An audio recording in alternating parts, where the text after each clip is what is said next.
Hello guys, नमस्कार, प्रणाम। Board का एग्ज़ाम जो है वो आपका ख़त्म हो चुका है। मोस्टली जो भी मेजर सब्जेक्ट्स थे उनका एग्ज़ाम तो ख़त्म हो ही गया है।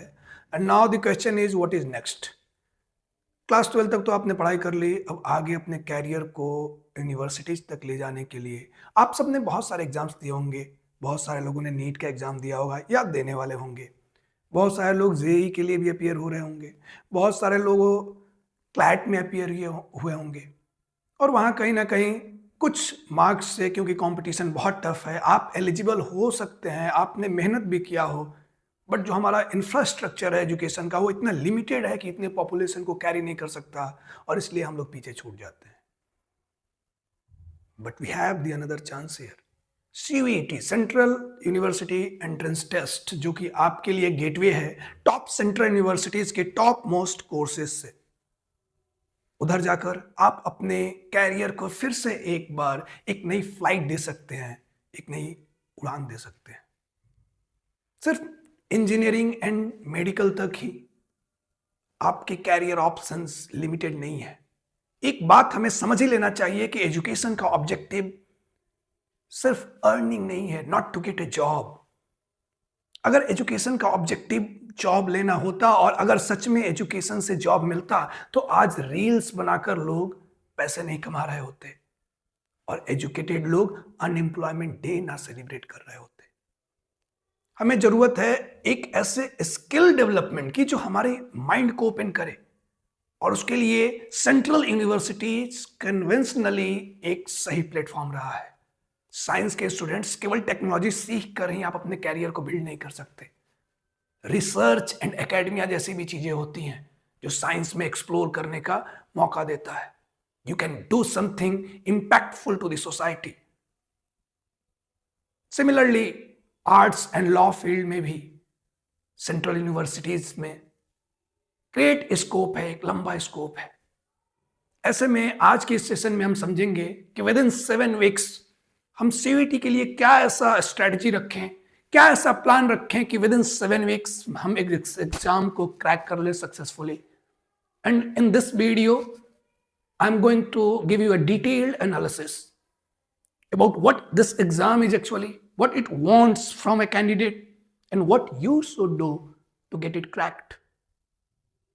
उससे पहले एक बात समझ लें कि कोई भी एग्जाम जो है आज के समय में, that is to beat the competitor. आप बेहतर हो सकते हैं, लेकिन आपसे बेहतरीन अगर कोई और है तो भगवान भी उसी के साथ खड़ा होगा। तो हमें जो भी अपनी प्रिपरेशन करनी है that is to beat the competition, और हमें कॉम्पिटिशन में आगे रहने के लिए starting ahead is very must. और ये जो 7 वीक का टाइम पीरियड है ये बिल्कुल एक परफेक्ट विंडो है जहां आप अपने बोर्ड एग्जाम से अपने गियर को शिफ्ट करके और एक नए फॉर्मेट में अपने आप को इंट्रोड्यूस कर सकते हैं अपनी प्रिपरेशन के साथ, and you can get the desired result. And let's discuss what you should do to crack this exam. As you know, CUET जो है वो बस एग्जाम नहीं है, it is just not a test, rather it's a series of test. सिर्फ इसे कोई एक गेट नहीं खुलता, कोई एक यूनिवर्सिटी का गेट नहीं खुलता, रादर इससे हंड्रेड्स ऑफ यूनिवर्सिटीज की गेट खुलती हैं। तो इस एग्जाम में अगर हम अपने आप को सिंसियरली, अगर इस 7 वीक्स में अपने आप को स्ट्रेटजी के साथ, फोकस्ड प्लानिंग के साथ झोंक दे तो definitely we will have a right platform to give a shape to our future. So let's begin without wasting time. हम थोड़ी बात करते हैं इसके बारे में। अभी जो हमने बोर्ड एग्जाम दिया है और अभी जो सीयूईटी एग्जाम है, डिफरेंस क्या है? This is the very first thing. Syllabus तो सेम है, आप भी जानते होंगे। जो एनसीईआरटी का क्लास 12 का सिलेबस है that is what is asked in CUET test, domain subject में पार्टिकुलरली बात करें तो। But there are 2 other sections also. बोले तो पूरे सीयूईटी टेस्ट में you must be aware about this fact कि एक सेक्शन जनरल टेस्ट का है, जीटी, दूसरा लैंग्वेज है और तीसरा डोमेन है। डोमेन में चूंकि न्यू एजुकेशन पॉलिसी के बाद आप कोई भी मल्टीपल डिसिप्लिन ऑप्ट कर सकते हैं, लेकिन सर्टेन यूनिवर्सिटीज लाइक डीयू सिर्फ उन्हीं सब्जेक्ट्स को कंसिडर करती है जो आपने 12th में लिया है। देयरफॉर कंक्लूसिवली ये बात है कि जो डोमेन आपका 12th में रहा है उस डोमेन को आप ऑप्ट करें, और उस डोमेन को तैयार करना है इस पूरे टाइम पीरियड में। तो पूरे 3 सेक्शन है, कुल मिला के बात करें तो जीटी, इंग्लिश एंड डोमेन। और इन 7 वीक्स में इन 3 सेक्शंस को how to operate, let's see. जो पहला डिफरेंस है हमारे सीयूईटी एग्जाम में और बोर्ड के एग्जाम में, दैट इज बोर्ड के एग्जाम में इंफॉर्मेशन बेस्ड क्वेश्चन होते हैं। बोले तो हमने रात भर पढ़ा, समझा नहीं भी, फिर भी जाएंगे, वो मीट करके चले आएंगे, कुछ ना कुछ तो लिख के चले ही आएंगे। But unlike boards exam, CUET का जो टेस्ट है that checks your analytical skill. ये आपके एप्लीकेशन कैपेबिलिटी को चेक करता है कि किसी भी कॉन्सेप्ट को समझने के बाद आप अप्लाई कैसे कर पा रहे हैं।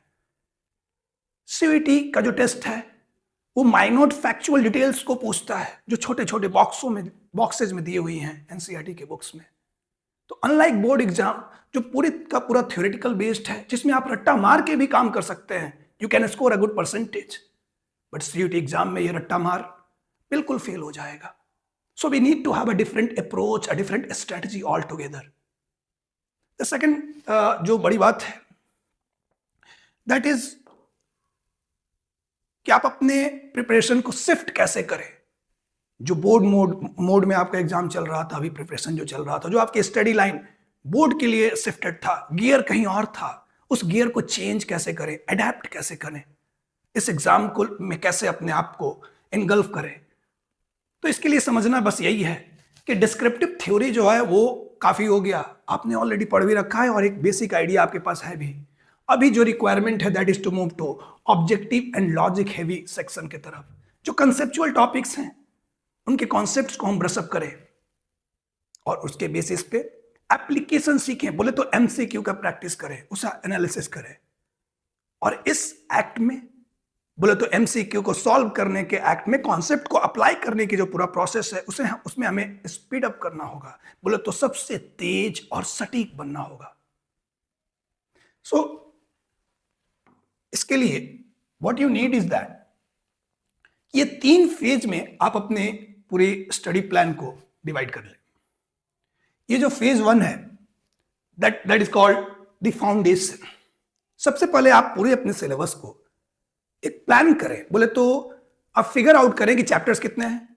नियर अबाउट अगर डोमेन सेक्शन में बात करें तो हर चैप्टर में on average 10 to 12 her subject में चैप्टर होंगे। तो आप चैप्टर्स का लिस्ट आउट करें। पहले चैप्टर लिस्ट आउट करने के बाद आप ये फिगर आउट करें कि इसमें कॉन्सेप्ट्स वाले टॉपिक कितने हैं और फैक्ट्स क्या सारे हैं जो आपको याद करने जरूरी हैं। और उसके बाद उन कॉन्सेप्ट्स और फैक्ट्स से जुड़े हुए नेचर ऑफ क्वेश्चंस कैसे आ सकते हैं। बोले तो कौन सा क्वेश्चन असर्शन रीजनिंग टाइप का आ सकता है, कौन सा क्वेश्चन न्यूमेरिकल बेस्ड हो सकता है, किस सेक्शन से क्वेश्चन मैच द कॉलम हो सकता है। ये पीवाईक्यू ऑलरेडी है। उसके बेसिस पे सबसे पहले आप ये फिगर आउट करें। बोले तो पहली दफा में आप ये फिगर आउट करें कि हमारा पूरा सिलेबस सीयूईटी के पर्सपेक्टिव से है क्या और क्वेश्चंस पॉसिबली किधर से किस काइंड के आ सकते हैं। जब तक आप ये नहीं करेंगे आपके पास एक क्लियर रोड मैप नहीं हो सकता। और बिना रोड मैप के रास्ते पे निकल जाना, बिना मंजिल के भटकते रह जाएंगे। तो the very first phase is phase 1, जहां 1 से 3 वीक के अंदर, विद इन 3 वीक्स टू से, आप जितने भी कॉन्सेप्ट्स हैं और जितने भी नेचर ऑफ क्वेश्चंस हैं उसे फिगर आउट कर ले, इसका आइडिया ब्रॉडली आपको लग जाए। And then the second phase is to gain the speed and accuracy. क्योंकि बेसिक कॉन्सेप्ट्स तो आपने बोर्ड के लिए भी पढ़ा है, you are already aware with that. हमें जरूरत है वो यह है कि कंप्यूटर बेस्ड टेस्ट में जो एप्लीकेशन बेस्ड क्वेश्चंस आएंगे उसको कैसे हैंडल करें। This is what is new thing to learn. और उसके लिए ये ब्रशअप करने के बाद, इस कंटेंट को समझने के बाद हम स्पीड अप करेंगे और अपनी एक्यूरेसी पे ध्यान देंगे। और इसके लिए जाहिर सी बात है सेक्शनल टेस्ट्स और साथ में लैंग्वेज, इंग्लिश जो सेक्शन है आपका, उसमें थोड़ा अपने कॉन्सेप्ट को ब्रशअप करेंगे। कॉन्सेप्ट वीडियो जिसमें हेल्प कर सकते हैं आपको सेल्फ लर्निंग में, बहुत सारे ब्लॉग्स और कंटेंट्स भी आज के समय में आपको हेल्प कर सकते हैं। लेकिन प्रैक्टिस सबसे बड़ा चीज है। और प्रैक्टिस से जब तक कुछ नहीं होगा, जब तक उसका एनालिसिस ना हो, उस प्रैक्टिस में हो रही गलतियों का आप एनालिसिस ना करें तो लर्निंग नहीं होगा। और that is where the final stage comes, that is phase 3, जहां आपको देने होंगे फुल लेंथ मॉक, और वो भी बिना थके बिना हारे, कंटिन्यूअसली।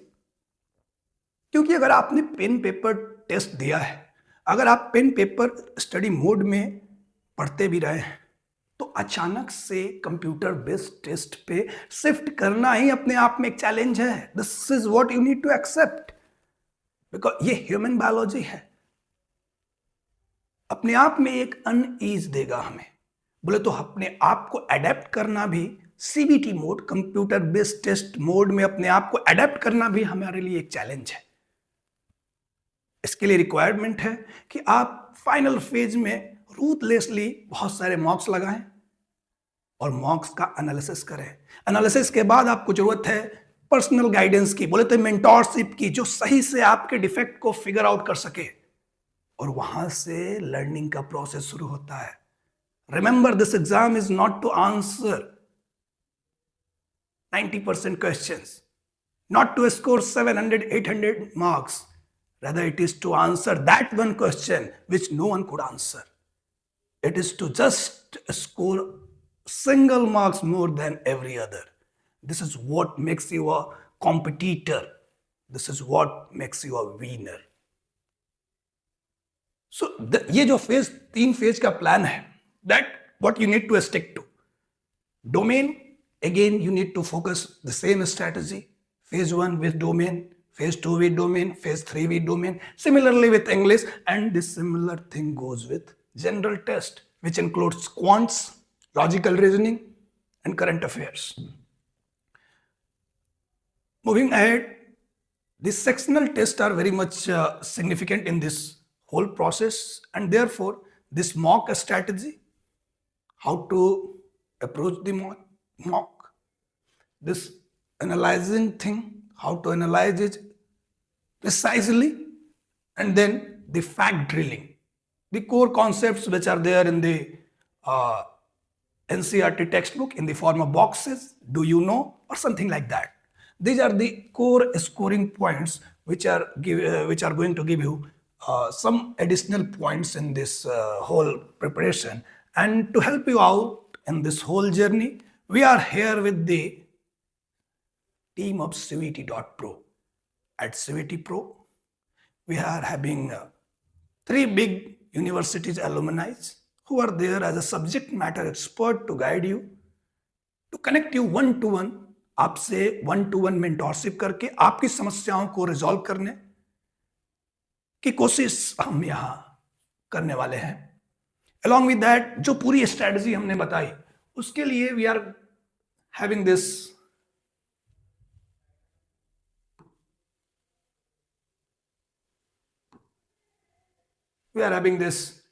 LMS पोर्टल, जहां हमने NCERT के क्यूरेटेड कॉन्सेप्ट नोट्स, जिसकी रिक्वायरमेंट है टू द पॉइंट, सारे फैक्ट्स को जिसकी रिक्वायरमेंट है स्कोर करने के लिए, ताकि आपको फिर से किताब में जाकर गुम ना होना पड़े. what is being asked, that only you should refer to, और आपके काम को आसान करने के लिए for all these subjects, like for we are having something like this. So we are having chapter plan where you can figure it out for every chapter, individual chapter, कि आखिर आने क्या वाला है, कितना परसेंट आने वाला है, और क्या सारे सवाल, किस तरह के सवाल इधर से PYQ में आ चुके हैं, उनको बन सकते हैं. बोले तो पॉसिबिलिटी है फ्रेम होने की. दूसरा जो है नोट सेक्शन है, where you can see that NCERT के हर एक कॉन्सेप्ट को जो रिक्वायर्ड है, हमने नोट्स के रूप में इधर प्रोवाइड किया है. दैट इज वेरी इजी और वेरी टू द पॉइंट. जो बोर्ड के एग्जाम के लिए जो भी रिलेवेंट चीज था, जो बोर्ड में जरूरत था, उसको हमने साइड कर दिया. जो CVT में चाहिए सिर्फ वो रखा. And here goes quick memory word, बोले तो फैक्ट्स जो आपको याद करने जरूरी हैं, जिससे सीधा सवाल आने वाला है आपके एग्जाम में. सीधा सवाल, ये फैक्ट्स कुछ वैसे फैक्ट्स होंगे which you must remember, followed by quizzes. ये क्विज जो है आपको रियल टाइम प्रैक्टिस करने का मौका देगा. हर एक चैप्टर पे we will have multiple questions to practice along with mocks and every other thing. So now it is going live. This website is live for you. This portal is live for you. You can use it for free. You can give the mock also for free. Why not to try this? This is AI based, AI equipped. We are having Orbit. Orbit is going to assist you in all the matters, and it is not something kind of general AI. It can guide you better than a CVT mentor. So try it out for free and get your preparation a golden chance to win. All the best. Thank you.